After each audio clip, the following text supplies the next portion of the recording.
की कहानी। रामसेतु में गिलहरी का योगदान। माता सीता का हरण होने के बाद भगवान राम को लंका तक पहुंचने के लिए उनकी वानर सेना जंगल को लंका से जोड़ने के लिए समुद्र के ऊपर पुल बनाने के काम में लग जाती है।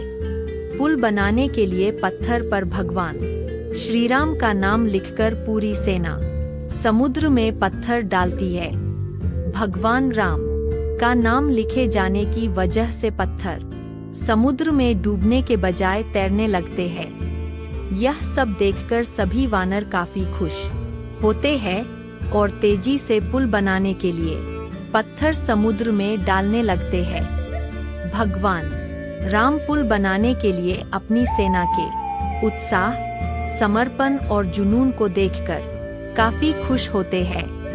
उस वक्त वहां एक गिलहरी भी थी जो मुंह से कंकड़ उठाकर नदी में डाल रही थी। उसे ऐसा बार बार करते हुए एक वानर देख रहा था।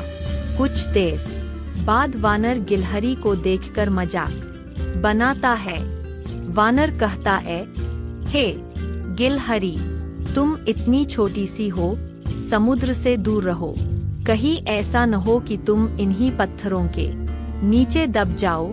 यह सुनकर दूसरे वानर भी गिलहरी का मजाक बनाने लगते हैं। गिलहरी यह सब सुनकर बहुत दुखी हो जाती है। भगवान राम भी दूर से यह सब होता देखते हैं।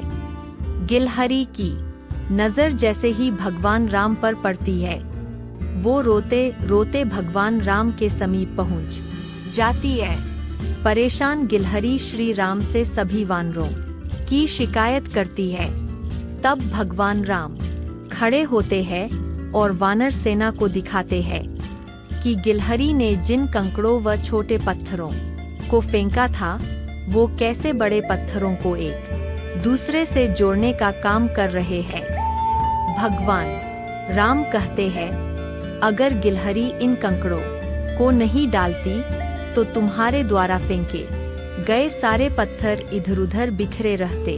ये गिलहरी के द्वारा फेंके गए पत्थर ही जो इन्हें आपस में जोड़े हुए है।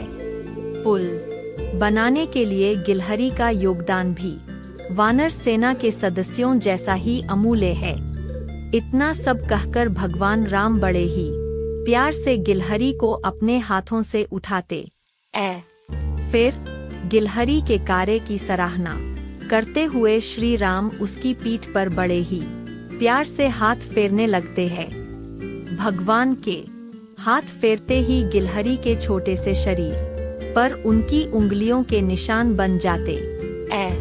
तब से ही माना जाता है कि गिलहरियों के शरीर पर मौजूद सफेद धारियां कुछ और नहीं बल्कि भगवान राम की उंगलियों के निशान के रूप में मौजूद उनका आशीर्वाद। कहानी से सीख, दूसरों के कार्य का मजाक नहीं बनाया जाना चाहिए। कार्य में किसी भी तरह का योगदान महत्वपूर्ण होता है।